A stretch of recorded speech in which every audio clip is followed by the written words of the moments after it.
Sayyidina Abu Bakar pernah menyatakan dalam sebuah riwayat, "Nusilap dalam kitab An-Ni'matul Kubra."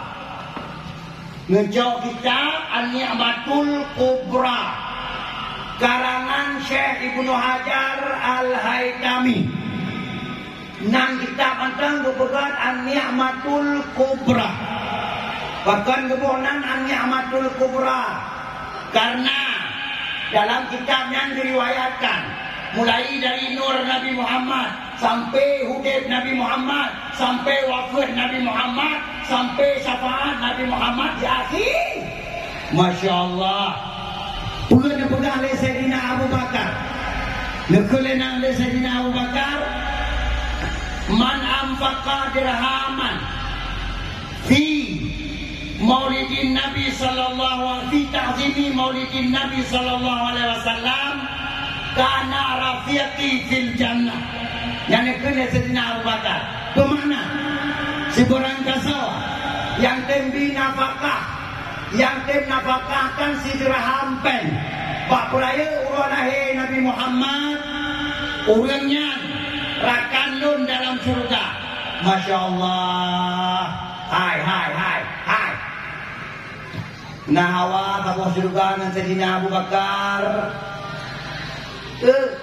Sabuh surga dengan sahabat Nabi Sayyidina Abu Bakar. Nahawa.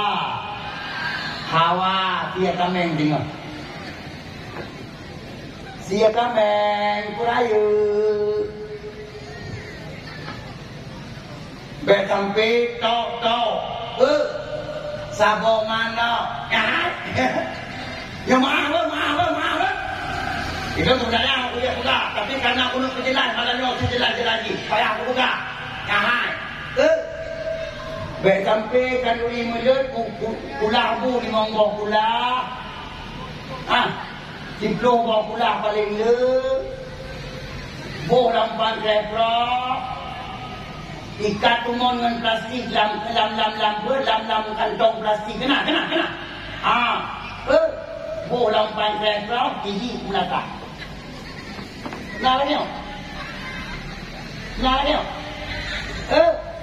Hai. Kau di mulut, bukulah di coba. Dengar kakak, dengar.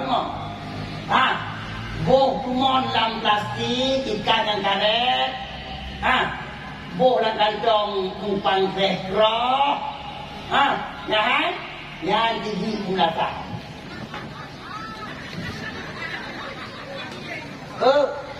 Ingat. Ya kan? Di renung dia ada bukan di renung. Yang kanuri tak gigi, 6.000.